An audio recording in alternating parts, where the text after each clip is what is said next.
panel discussion titled, What Does the Future Hold for Us?, moderated by Dr. Patrick Noak, Executive Director, Future, Foresight, and Imagination at Dubai Future Foundation, is going to start now.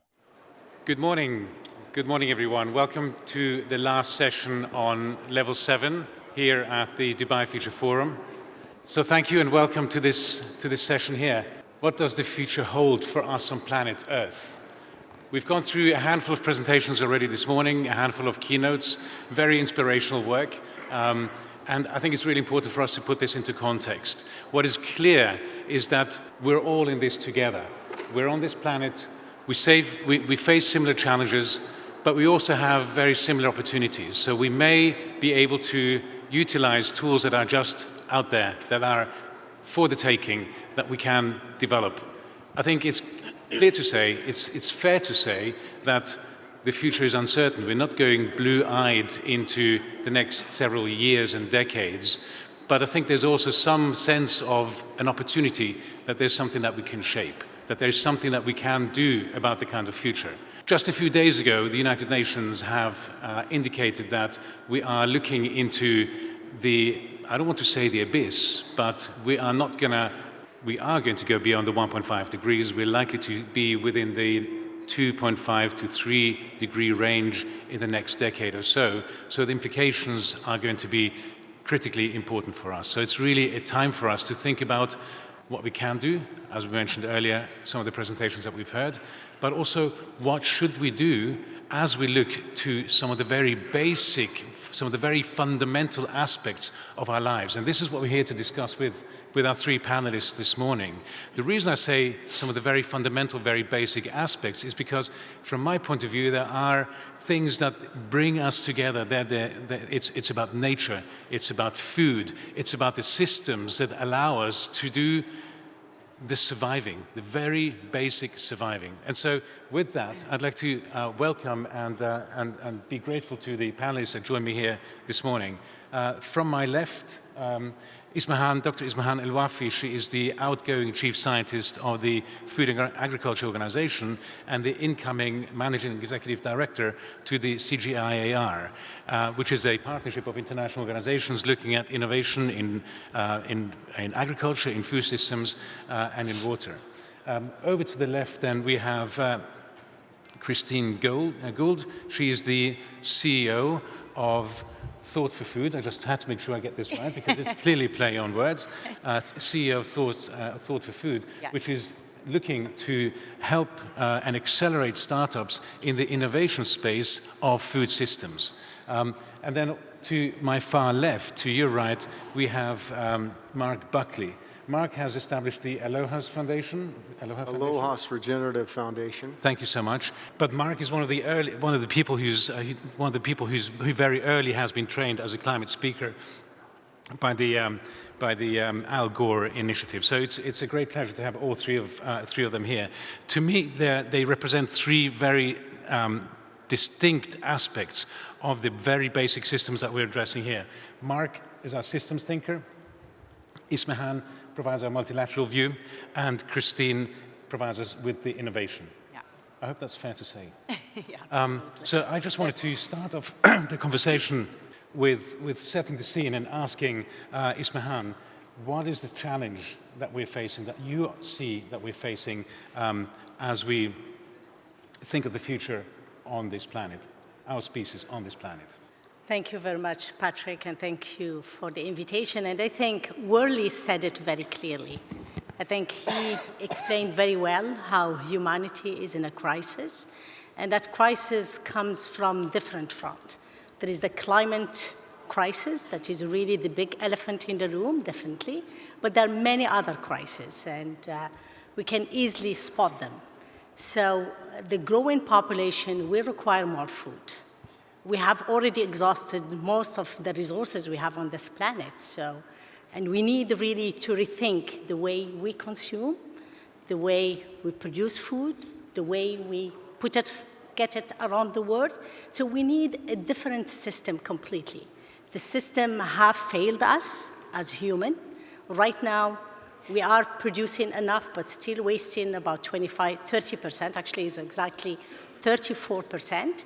We are losing 17% of it on the farm, and we are losing about 17% of it in the processing or in the houses.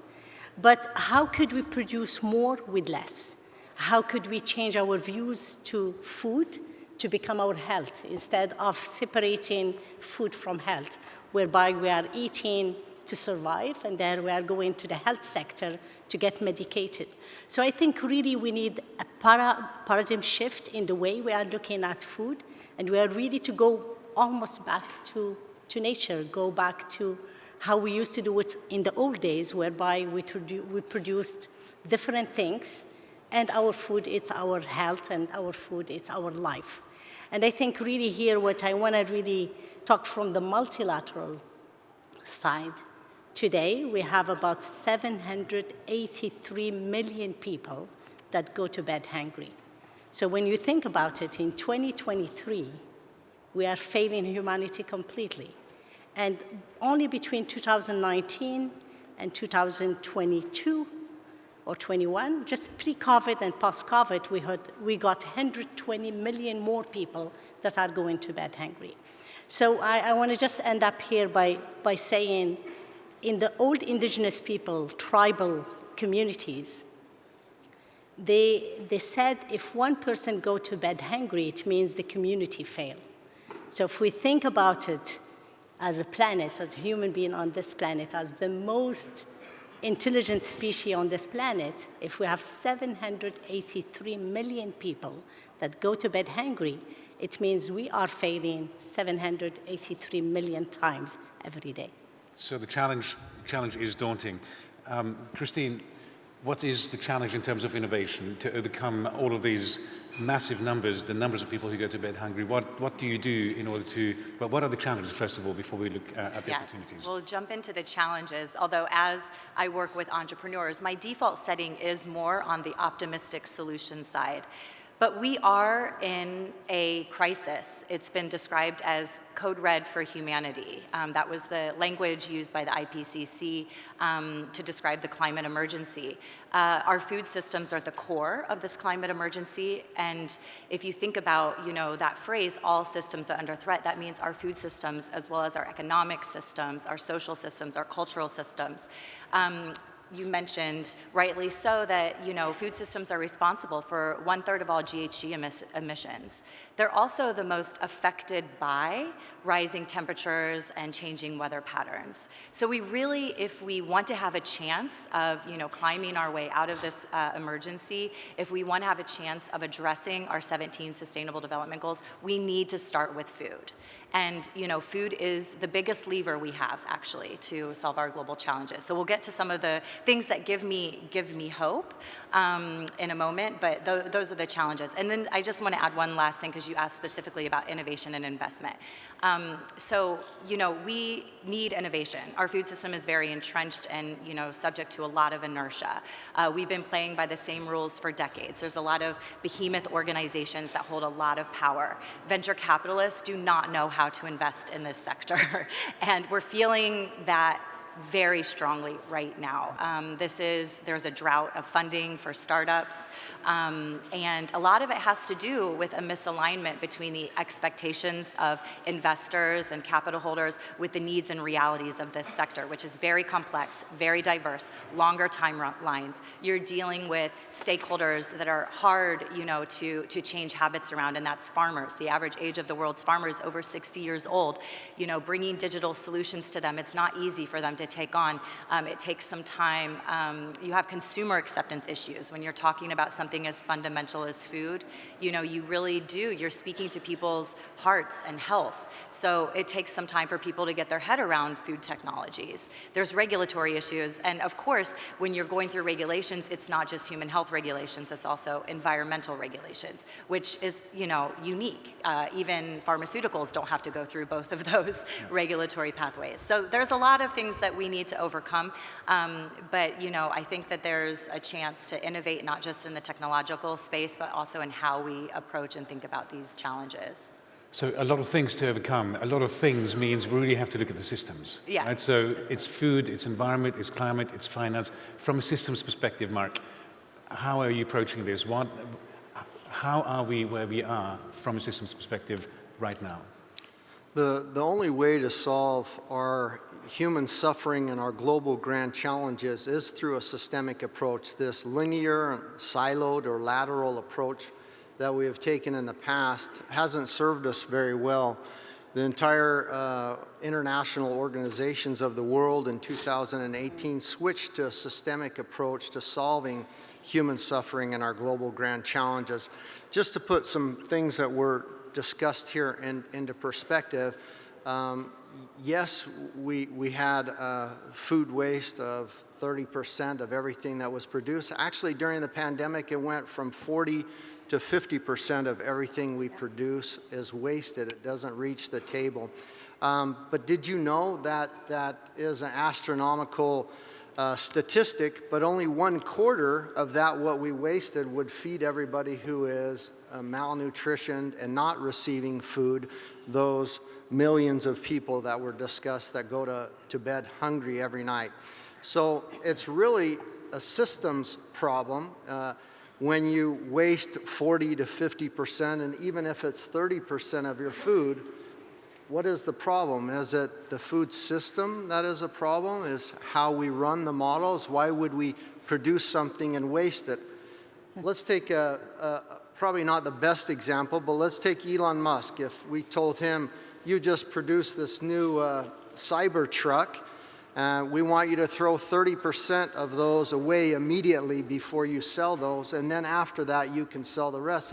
He would look at you and say, well, that's a bad business model. But why is it acceptable in the food and agriculture space, the beverage space in our world? It's not acceptable. That's a bad business model. And if we're allowing countries and cities and corporations to continue to produce with bad business model that have a problem for human health and for economic development and growth and for a good business model, they should go out of business. They shouldn't be allowed to practice there. The last point on that is, we tend to forget this. The world's biggest economy, oldest and longest running economy in our world, is an agrarian society. It's agriculture. It employs the most people in the world. It is a 20 trillion US dollar economy every single year, and has a shadow economy of 5 trillion US dollars every single year. With such a big economy, we should try to fix it.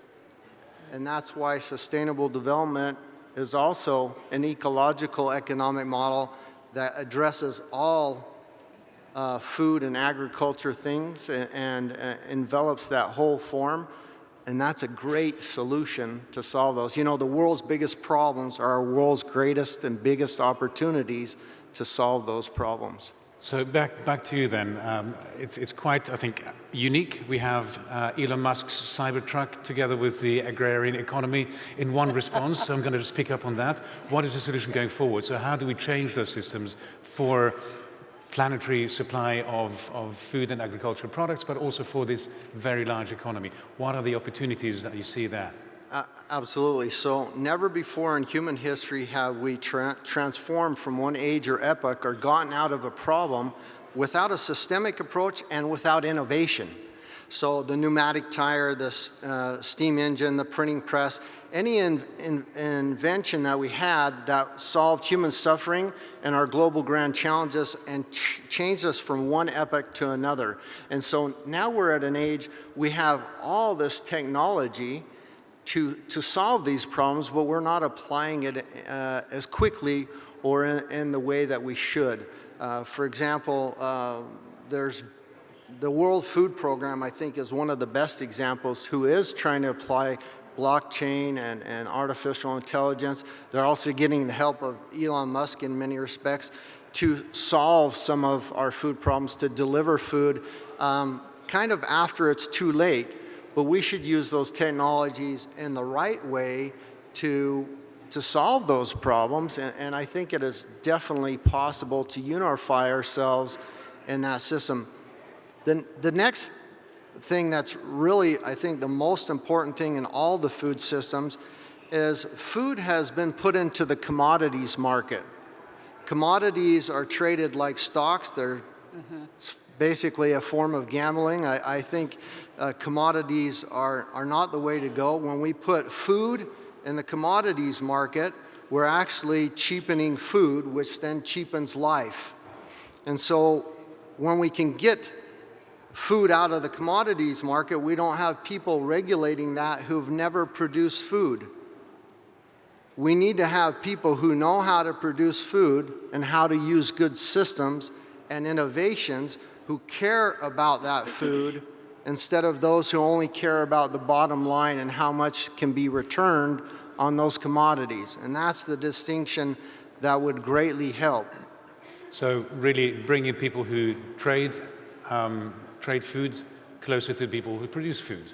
But you're also talking about very large commodity markets. So back to our multilateralists, how do you address that? Where do you see the opportunities to make those systemic changes happen at the multilateral level? So I think Mark is right. The value chain or the agri-food system, it's too long. So we have too many intermediaries. There is a huge component on the trade, but there is a huge component on the production per se. So if you look at the global map, there is a huge mismatch between what we produce and what the ecosystem is ready to produce. So over the crisis we have in the Second World War, we had a huge famine, we had a lot of problems, and that's where Green Revolution came. Green Revolution was based on finding a gene that makes our wheat, nanism gene, we call it. So it's a wheat to make it 70 centimeters instead of 1.5 meters. And that really triggered a little bit of a focus on staple crops. We focused on staple crops in the 60s, 70s, 80s, 90s because we needed to. But now we realize it wasn't good. It wasn't good for people, it wasn't good for the planet, and it wasn't good in terms of nutrition. So we have to back up and bring back more species.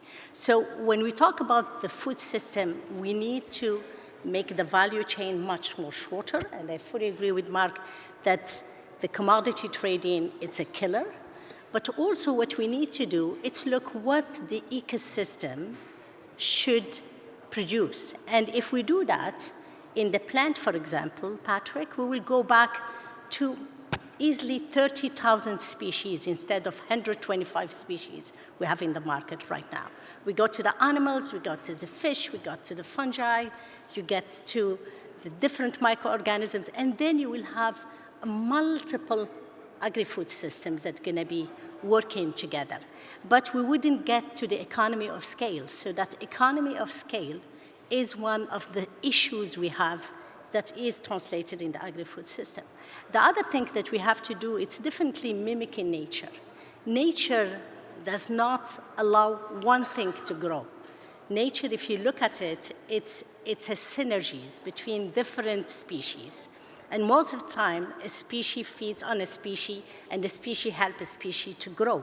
So this large production system that we have that is really made to create one seed or one different species doesn't work. So we have to go and use technology that we have today to be able to produce thousands and thousands of species, be able to process those thousands and thousands of species to get all of it. There is no waste. There shouldn't be any waste. Everything could be used as part of our nutrition. And of course, to do all of that, you need innovation ecosystem. You can't do this mega change without having the right policies, without having the right investors, without having the right collaboration and partnership. So definitely we need, again, multilateralism to come with public-private institution. And above all of this, I like very much what Werley said, we need much more scientists. So we can't do all of this with 0.1% of us looking at the solution. But we need really to invest more in the solution and invest more using the technologies we have today, which give us really endless opportunities of innovating and fixing the problem. And this is the perfect segue back to Christine about innovation, about opportunity, about innovative systems. But I think I also want to make sure that we touch on not just the food production systems, but also how those integrate into the environment, the climate, without compromising everything that we want to achieve on that front as well. So what are your thoughts on this? I mean, I definitely think it was interesting, you know, if we talk about the Green Revolution, which you raised, at the time, you know, when the Green Revolution really, you know, was brought forward, it was a time when humans were designing for calories, right? They're trying to stave off global hunger and said, how do we increase yields to deliver more calories to people? So if you think about that in a reframed way, you think, wow, there's actually human agency here. We have designed the food system as it is, and it is indeed causing more problems than it needs to be. But if you think about the agency we have to redesign the system, it's very empowering. And so what we do in my organization is really take the challenge to the people who know it best. And so we work in over 180 countries, and we appeal to entrepreneurially minded millennials and Gen Zs who also happen to be digitally savvy and socially conscious, and they understand their needs and realities of their farming sectors, and we help them develop solutions from the ground up. And we help them do that through a process of global collaboration. We connect them to, you know, partners, be they leading corporations, investors, or even just peer collaborators who can help them to share knowledge and best practices, but also give them the tools that they need and resources that they need to scale. Importantly, we also are training our next generation of entrepreneurs in systems thinking, because we need to go beyond these linear extractive models that all of the speakers have highlighted have gotten us into this mess, into more circular approaches. But what I think is so fascinating is that, you know, day in and day out, I not only help these startups, you know, come to life, but I study them.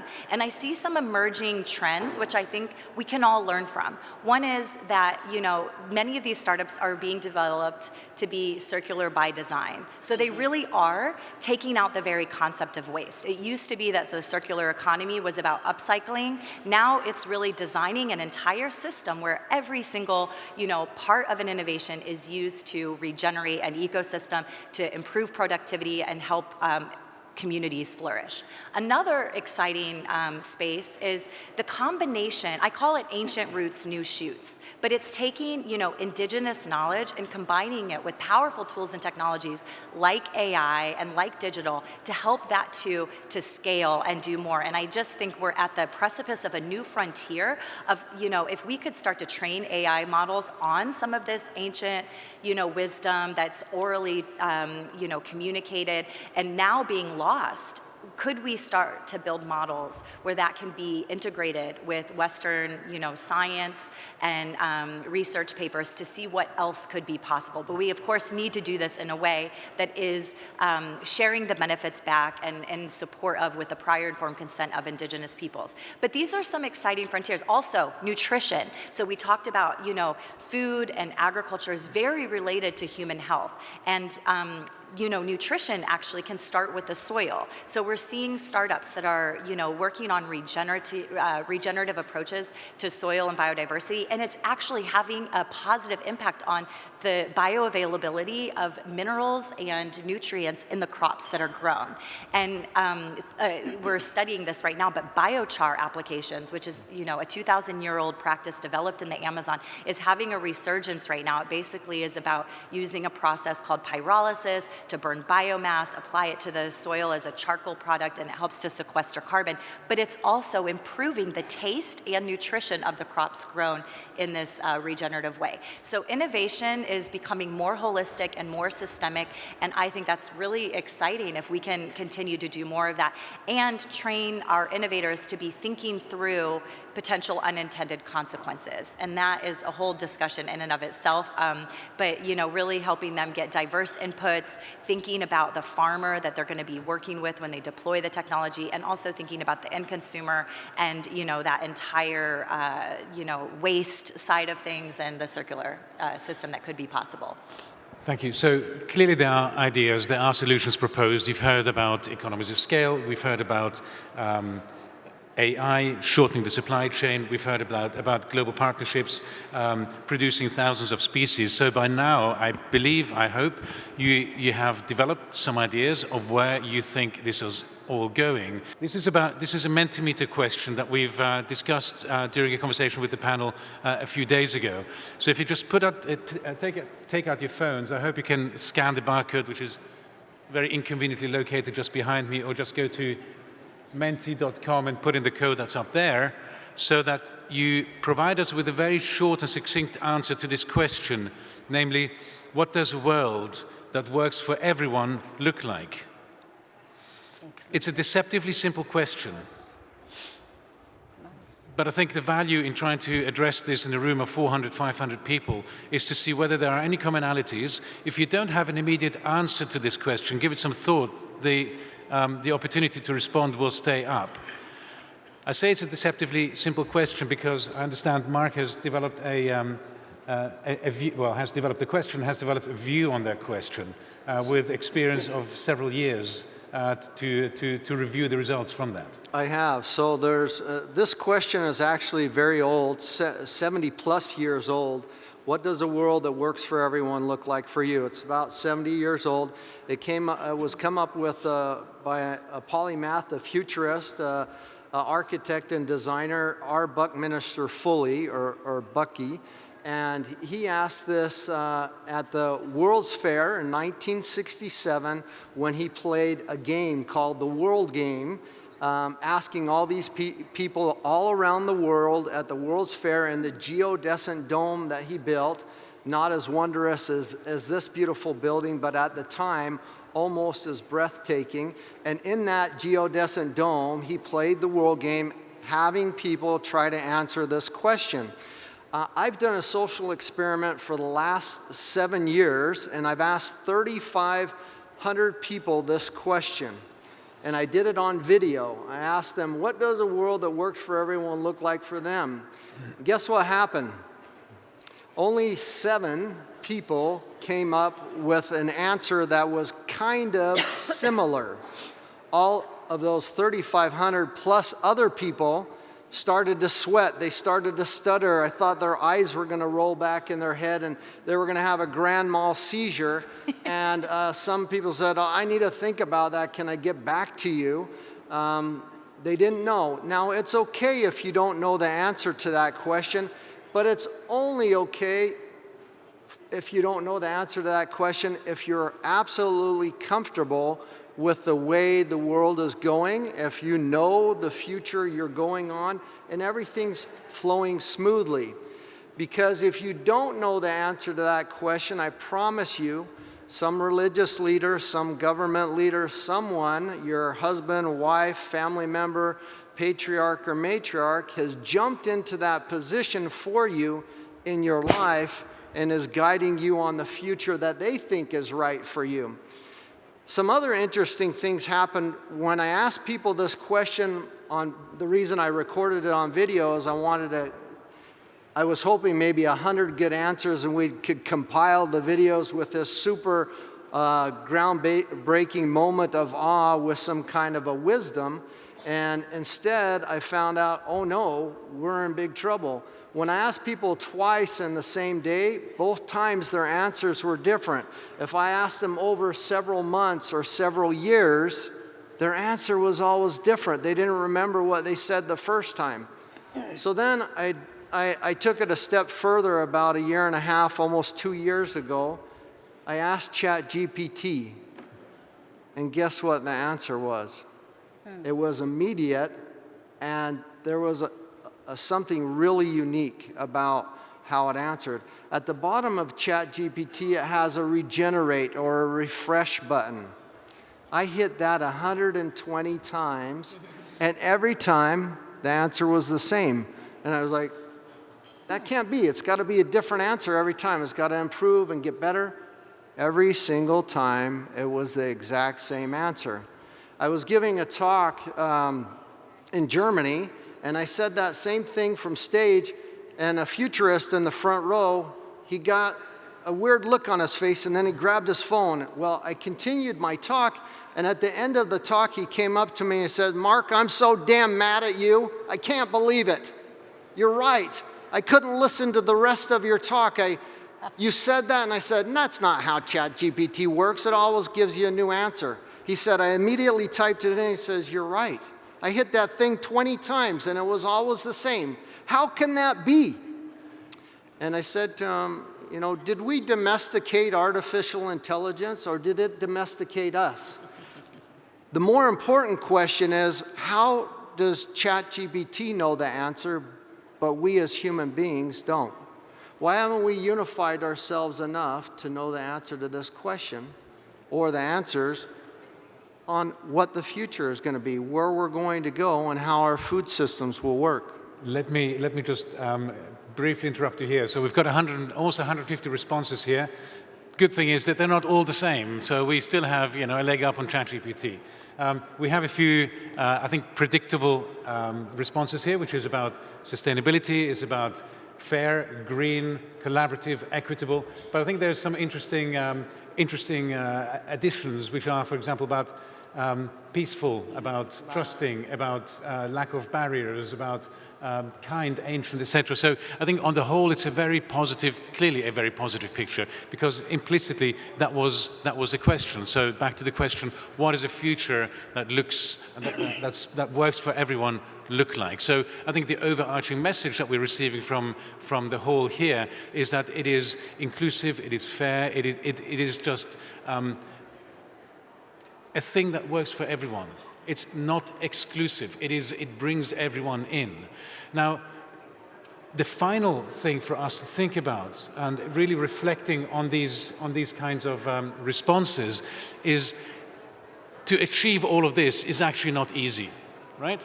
It does take a shift in systems. It does take a major shift in innovation on letting go of some of the old ways of doing things, embracing new ways. And I hesitate to use the phrase, but what are the kinds of moonshots that we might want to, or we need to focus on in order for us to achieve that? So, Christine, I'd like you focus to throw this at you. What is a very big thing that you, in a sense, call upon this audience to do differently in order to achieve everything that's so beautiful up on the screen behind you? Well, in going through this exercise, it reminds me of an initiative that I was part of when I was working with the UN Food Systems Summit. And it was something called the Food Systems Vision Prize that was spearheaded by the Rockefeller Foundation. And actually, it really stuck with me what the purpose of this was. It was a call to visionaries and solution builders, to develop through their imaginative thinking, which is the truly unique human capability that we have, these visions, these bold, brave, courageous visions for the future, and to share those, because so much of what we see in media and pop culture and news is dystopic. And if we think about point B, where we need to go, what we have the chance to build, we need to have these visions of what's possible. So my moonshot is actually to allow ourselves to really be courageous and bold and imaginative, to break silos, to mix and remix ideas, and take us to a world of possibility. I was actually, just in Germany myself. I landed about 10 minutes before our session kicked off. I haven't had my coffee today. But I was telling some of the audience, who were a group of innovators from the food tech space, and I was sharing with them about an event that my organization did recently in Brooklyn. And one of the things that we did was we built a full sensory soil immersion. And so this past summer, in 2022, the summer of 2022, I was sucking down all of the information about the James Webb Telescope, and the galaxies, these pictures instilled a sense of wonder and awe in every single human on the planet. And it got me thinking, like, how can we get that same wonder and awe for the galaxies that exist between our feet, underneath our feet and our soils? And so, with some creative collaborators, we said, let's get some mycelium bricks, let's build an enclosure, we'll fill it with soil, we'll have a plate of roots and shrooms, which are, foods from the soil. So you could see the soil, smell the soil, taste the soil.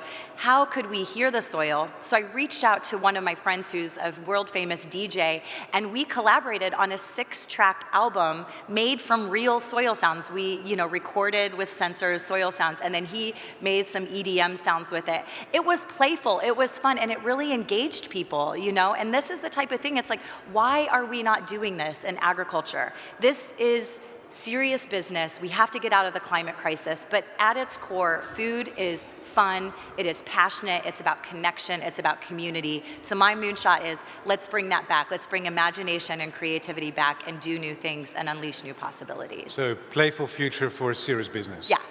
Mark, over to you. What is your call to action here today in Dubai to change the systems to achieve everything that we've seen up on the wall? Well, some of us are going to be lucky enough, we're going to have a little lunch with some cellular agriculture coming up, some very special dishes that are pure innovation. So we're at the cusp of greatness in our world. We've got super precision fermentation, fungi, mush labs, we've got cellular agriculture.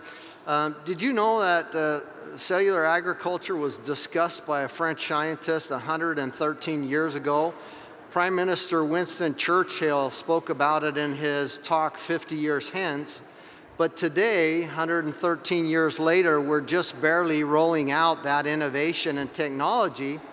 What a lot of our innovators are learning is that even though we've talked about it for 113 years, our infrastructure hasn't been set up and prepared for the rollout of cellular agriculture and for the rules and regulations. And so I really think that we've talked enough, and Dubai is the place to put that action and policy and regulation so that these new cellular agriculture, precision fermentation, and these new foods of the future, which really have the ability to solve a lot of our problems or can be added to the toolbox of our tools to solve the problem, to do that.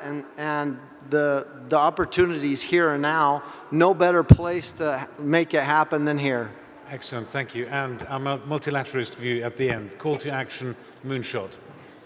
I think really we are living in a world of scarcity. So we grew up in abundance where we had lots of natural resources. It's not the case. Going forward, the population is going to grow. We need to produce more and better, but we don't have enough resources. So for me, the call is that we need to invest more in solutions. We do need more science. We need to understand the agri-food system better. And we need really to use the best of science, from quantum to AI to genomic to nanotechnology, to find those solutions. And the only way to do it is to have open data, have open collaboration, open partnership, but to invest more. We do need solution, because by the end, I could live without my app or my telephone or technology, but we cannot live without food. So if we want to survive on this planet, if we want to really play the role of the best species on this planet that has the responsibility to protect the other species, it's to find solutions. And those solutions are in science, but not only in technology and innovation. We need to innovate in our institution, we have to innovate in our finance, and we have to innovate also to go back to the root. As Christine said, bring the indigenous technologies, make them together to quantify them and make them as a new innovation. And maybe my last one, I think agri-food system has the solution. Because when we talk about carbon sequestration, the only thing that sequesters carbon is soil, ocean, or crop coverage. So we are the solution. Energy and renewable energy, it's very interesting, definitely, but it wouldn't save us. The only thing that will save us is to develop systems that will allow us to sequester more in our soils, in our ocean, and in our plants. And that's where science comes, and that's where I would like to mention that the CGR system is doing a call for more funding in research to make sure that our livestock reduce its methane, for example, emission, to make sure that our rice, again, we produce more, but with less emission. So it's balancing between the production and the sequestration and increasing the agricultural sequestration capacity to get to zero carbon or maybe negative carbon balance. Excellent. Lots of ideas. We've not solved all of the world's problems just now, but I hope we've encouraged you to be part of the solutions. I hope you've learned something. I know I've learned a lot this morning with the panel. Please join me in thanking Ismahan, Christine, and Mark.